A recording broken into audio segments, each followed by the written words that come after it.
બીરબલની ખૂબ જ મજેદાર વાર્તા દાદીમાનું ધન. એક સમયની વાત છે. એક દાદીમા બીરબલ પાસે આવી રડતા રડતા ફરિયાદ કરવા લાગ્યા કે એક સાધુએ મારી સાથે ઠગાઈ કરી છે, મને ન્યાય અપા બેટા. બીરબલે માંડીને વાત કરવાનું કહ્યું એટલે દાદીમાએ માંડીને વાત કરવા માંડ્યા. બેટા, વાત એમ બની કે મારી યાત્રા જવું હતું. મારી પાસે ચાંદીના 1000 સિક્કા હતા.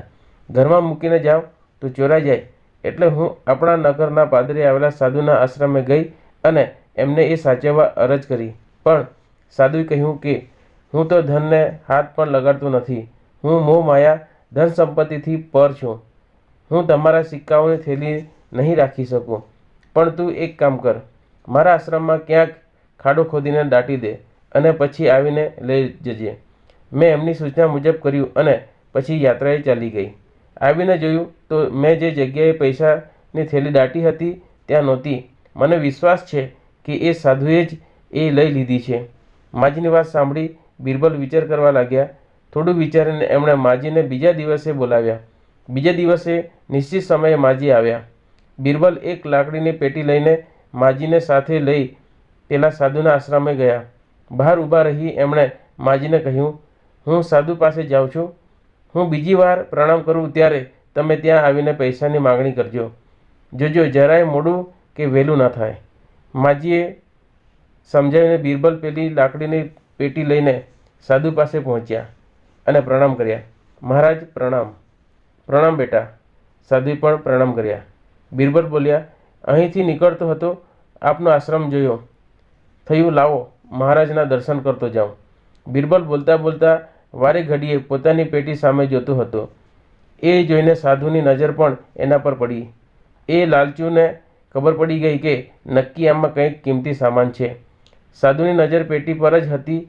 એ સમજી ગયા કે બીરબલ પેટી મૂકવા જ આવ્યો હશે એટલે એમણે કહ્યું, બેટા, કોઈ સેવા હોય તો કહે, તારું કામ કરવા રક્ષણ કરવા જ બેઠો છું. આખરે બીરબલે કહ્યું, મહારાજ, હું અજમેર મારા ભાઈને ત્યાં જવા નીકળ્યો છું. આ પેટીમાં સોનાના દાગીના અને હીરા જવેરાત છે. થયું આપને ત્યાં મૂકતો જાઉં. પણ બીરબલ અટક્યા. તરત જ સાધુ બોલી ઉઠ્યા, બેટા, ચિંતા ના કર. હું તો ધનને હાથ નથી લગાડતો, પણ તું મારા આશ્રમમાં ક્યાંક ખાડો ખોદીને મૂકી દે. બરાબર એ જ વખતે બીરબલે બીજા નમસ્કાર કરી પેલી દાદીમાને ઇશારો કર્યો. એ તરત જ દોડી આવી અને ધન માગવા લાગ્યા. સાધુને થયું, આના 1000 ચાંદીના લોભમાં સોનાના દાગીના અને હીરા જશે. એટલે એ બોલી ઉઠ્યા, માજી, આપ ખોટી જગ્યાએ ખોદતા હતા. મને લાગે છે કે તમે સિક્કા ડાબી તરફ દાટ્યા હતા. તમે ત્યાં શોધો. માજીએ સાધુને સૂચવેલી દિશામાં ખોદ્યું તો સિક્કા મળી ગયા. સાબિત થઈ ગયું કે સાધુ જ ચોર હતો. તમે છતાં માજી કંઈ બોલ્યા વિના ત્યાંથી ચાલી ગયા. બરાબર એ જ વખતે એક સેવક અંદર આવ્યો અને બોલ્યો, મહારાજ, આપના ભાઈ આપને મળવા આવ્યા છે. બીરબલે ચોંકીને કહ્યું, અરે વાહ, મારા મોટા ભાઈ આવ્યા છે. સારું થયું લો, તો હવે મારે અજમેર નહીં જવું પડે. આમ બોલીએ પણ પોતાની પેટી લઈને મહારાજને વંદન કરી ચાલતો થયો. સાધુ માથું કૂટતો રહ્યો. લુચ્ચી ચાલાકીથી એણે દાદીમાનું ધન પડાવ્યું હતું, પણ એ ચાલાકી જ એને ભારે પડી ગઈ. સોનું પણ ખોયું, ચાંદી પણ અને ઇજ્જત પણ.